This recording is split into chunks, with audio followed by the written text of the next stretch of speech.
There's a person you love, one you profoundly understand, the one whose reactions require no explanation. You felt firsthand their doubts, their anxieties, their heartaches. A person you witnessed grow up, from the time they believed everything was bright, trustworthy, and willing to accept them just as they were. From the time they first approached anyone, believing their attempts would always be welcomed. A person who saw you try to make sense of why your smile and eagerness wasn't enough. A person who saw you try hard to understand the way they saw you. The person who saw you stand before the mirror, anxiously wanting to offer everything you could, all you had, wanting to offer something of value, give something important, have a presence.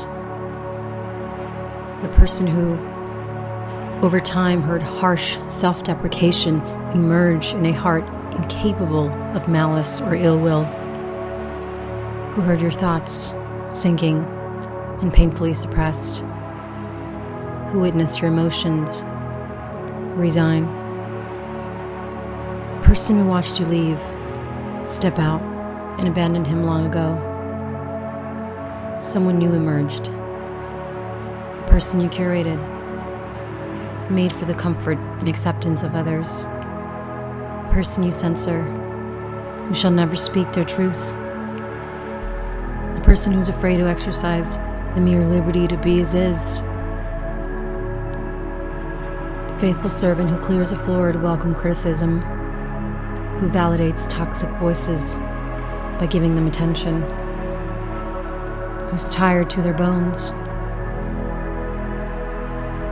Yet within you, there's a person who still remembers how you loved long ago.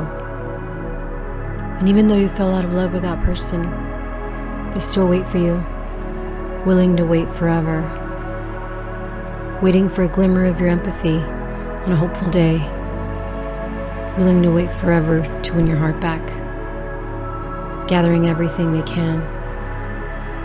They know it wasn't what you dreamed. They know you don't think it's much. But they'll give you every last bit they have. Above all, they long to show you their life's greatest aspiration was always your happiness. There is a part of you that will always remember the earlier days, the way you would show them off. And even though you may spend your life apologizing on their behalf, explaining your actions with statements like, I know I'm weird, but I know I'm crazy, but they'll be content with just knowing that deep down you do know, you do understand exactly why you do what you do, how you were made, who you really are. You never really left them. You just said no, not today, for 1,000 days. You too said no to the eager smile, and yes, to the comfort of everyone else.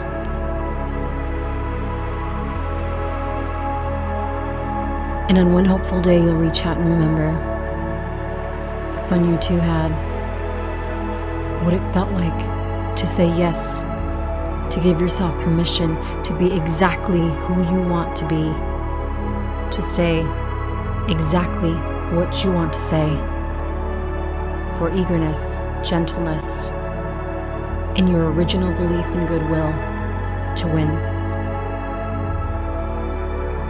You were always enough.